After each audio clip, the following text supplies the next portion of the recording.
Welcome, all drivers.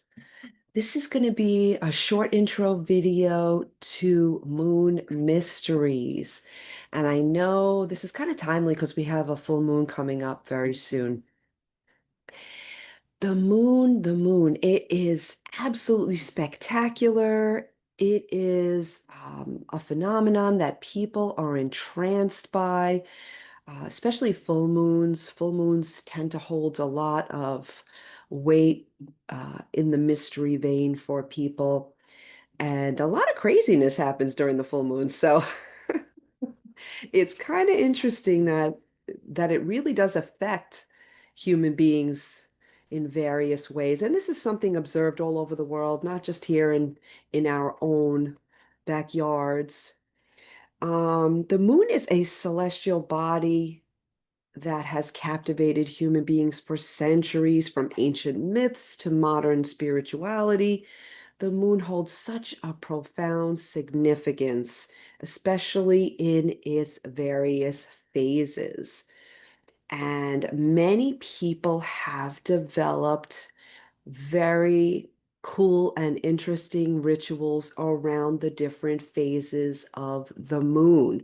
So I do cover that in my full-length podcast episode, again, which will be attached to this video in the description. And at any point, you can click on that if you'd like to go all in and hear all about the different phases of the moon and how people relate to them and what type of practices people do for them. It's kind of interesting. Um, Significant in the various traditions that people hold around the moon as well. In astrology, the moon represents our emotions, and many, many people are into astrology today, which is why we see it all over the internet. We see it on YouTube. We see it everywhere. People are constantly tuning in to find out what's going to happen next in the skies and how is it going to affect me in my life. So it is a kind of interesting phenomenon to explore.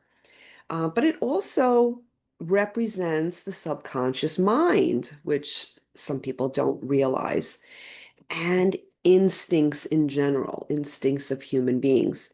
So we know the moon does affect the bodies of water on the planet. We know that different phases of the moon affect the oceans, and we are largely comprised of water as well. So it makes sense and stands to reason that we would be affected by the moon also. So I am not going to go into every phase of the moon here right now because this is just a short little introduction, but I will talk a little bit about the new moon. I love the new moon. This phase marks the beginning of the lunar cycle. I got a nice picture of lunar cycle on my shirt here because I just find it so fascinating. So it symbolizes new beginnings, the new moon. Intentions, symbolizes potential, what is to come. It's a time to set goals and to manifest your desires. So even though the full moon gets all the hype and all the attention usually, the new moon is actually in sync with manifestation. So if you're a person who's looking to manifest things into your life, that is the time to do some of your little rituals or ceremonies would be the new moon. It's a great time to do that. The new moon also invites introspection, it invites intention, and many people use this time to create vision boards or to set intentions for the month ahead. That's that's a great practice to start, by the way.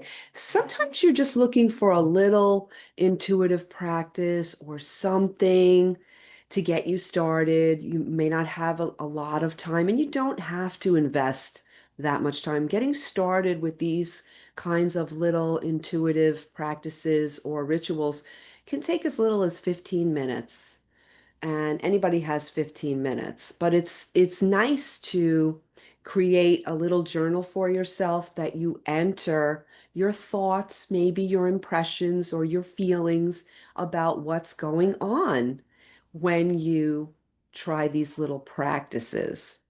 And like I said, it can be as long or short as you like, whatever you're moved to do. Give it a try. You might like it. All right. Thank you for joining me here today. I appreciate your time and attention.